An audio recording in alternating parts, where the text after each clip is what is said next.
ഈ മന്ത്രം എല്ലാ ദിവസവും ജപിച്ചാൽ നമ്മുടെ കുടുംബത്ത് ഐശ്വര്യവും സമാധാനവും മഹാലക്ഷ്മിയും കളിയാടും. നമ്മുടെ കുട്ടികൾക്ക് വേണ്ടിയാണ് കൂടുതൽ ഈ മന്ത്രം ജപിക്കാറ്. അവർക്ക് അവരുടെ അഭിവൃദ്ധിക്കും വിദ്യാഭ്യാസത്തിനൊക്കെ വേണ്ടി ഞാനൊന്ന് ചൊല്ലാം. മാതംഗാനനം അബ്ജവാസരമണിം ഗോവിന്ദമാദ്യം കുരും വ്യാസം പാണിനി ഖഡ്ഗനാരദഗണാദാദ്യാൻ മുനീന്ദ്രാൻ ബുധാൻ ദുർഗാം ചാപി മൃദംഗശൈലനിലയാം ശ്രീപോർക്കലീം ഇഷ്ടദാൻ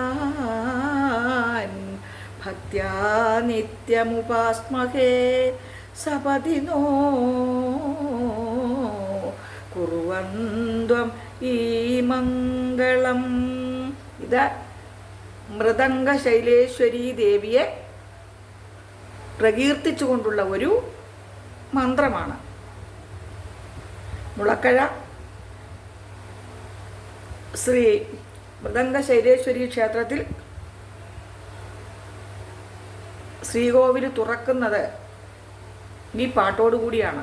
പക്ഷെങ്കിൽ ഒരു 2 വരി കഴിയുമ്പോഴത്തേക്ക് നട തുറന്നു കഴിയും. അതുകൊണ്ട് അത്രേ കേൾക്കാൻ പറ്റുന്നുള്ളൂ.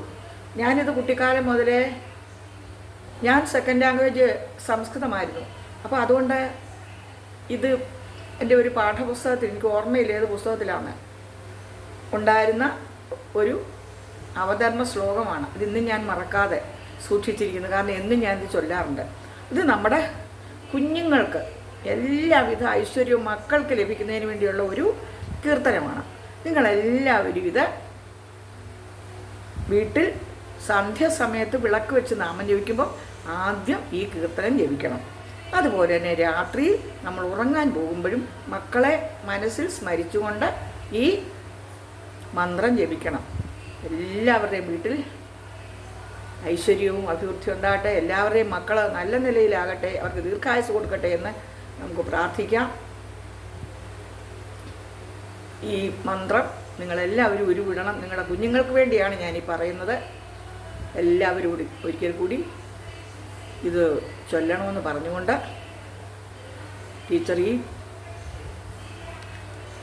ചെറിയ ഷോർട്ട് ഇവിടെ താൽക്കാലികമായിട്ട് നിർത്തുന്നു.